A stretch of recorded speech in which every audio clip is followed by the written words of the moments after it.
Hello, Targar friends. Hey everybody, it's Jason Blaha here, and it's time for another Orc Mode workout. And today was max effort squat and deadlift day.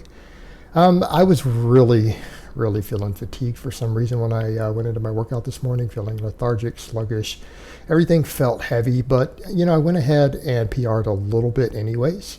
So, I mean, it's still a good workout, productive workout, in spite of not feeling 100%. So, today, I decided for my max effort squat to do safety bar squats, but this time with just a little pause on the pins. And the reason for that, again, I had that mishap when I tried to do these normal. I'm going to have to get more practice in with heavy work with the safety squat bar.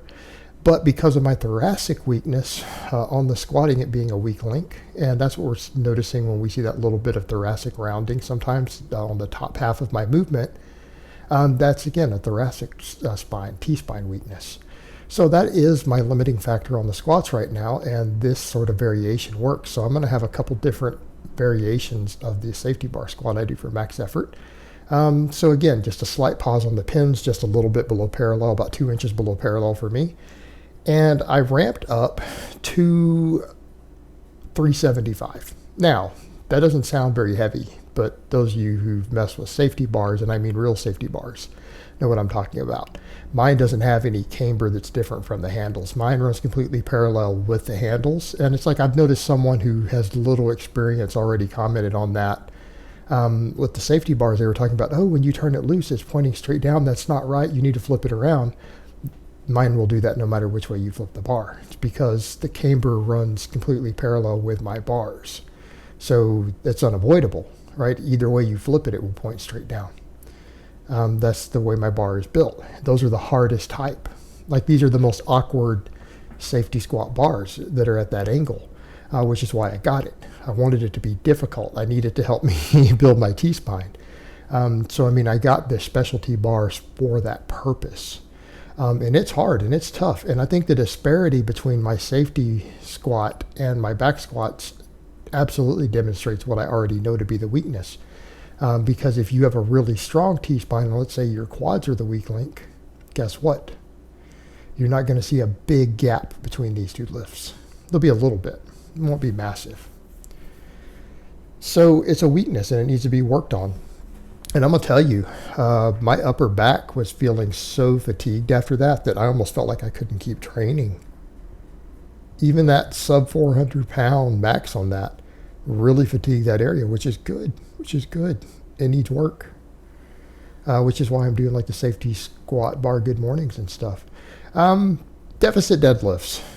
I only hit a small PR today. It was a very small PR because I was feeling tired, but a PR is a PR. What do I mean by small? Because this was an easier deficit and it's only 5 pounds over what my more difficult deficit was the other day. But at this specific deficit, in my boots off the blue plate, it was a 20-pound PR over like 5 weeks ago, last time I tried this lift. So we're now at 500 plus for all of my deficit deadlift variations, right?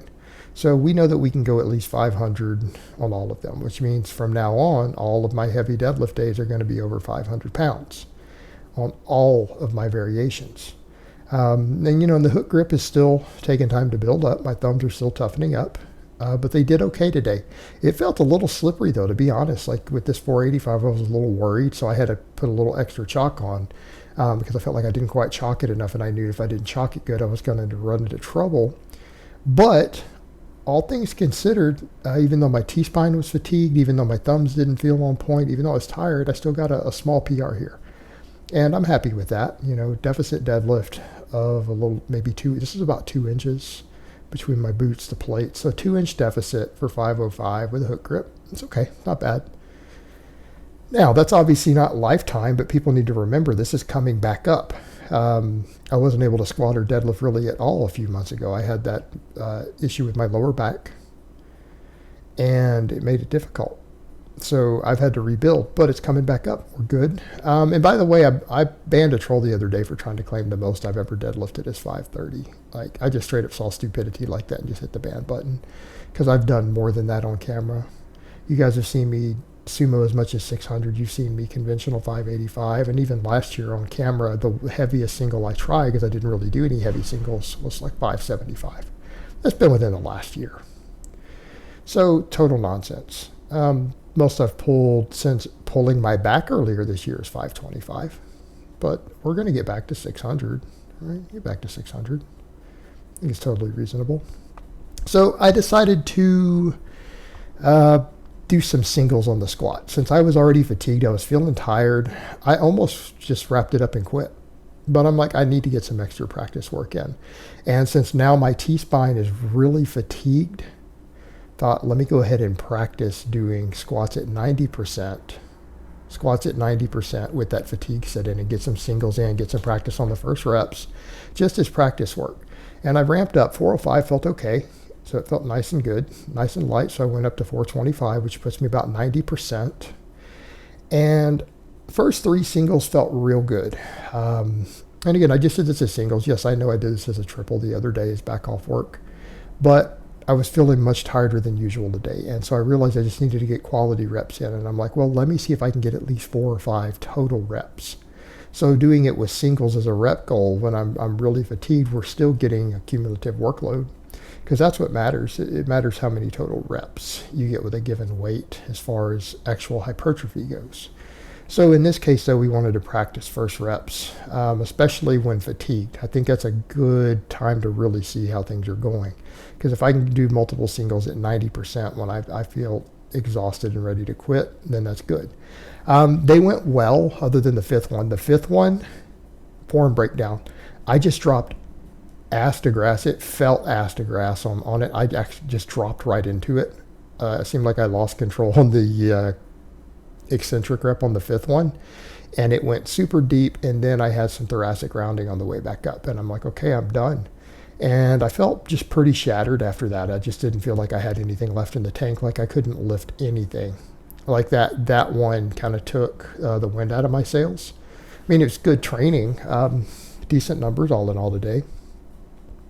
We got all the pin squats on the safety bot. I got 5 pounds more than my last box squat with the safety squat, and it was nice and deep.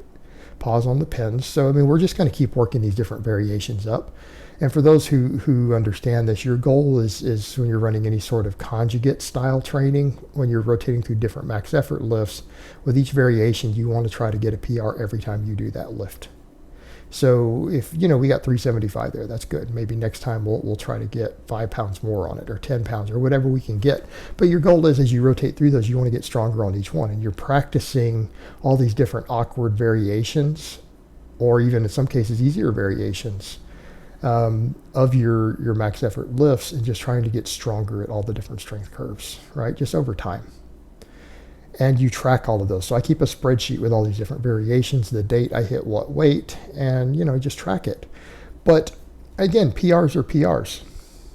And I have to leave a little bit left in the tank because, tomorrow's going to be my max bench day. And, I might do something a little different with that also. Because again, I'm going to be doing a lot of pause benching for my speed days for now. So I might start messing with different things, like different reverse bands and stuff for the max work. There's where we saw that form breakdown. I dropped ass to grass, and then my form broke down a little bit.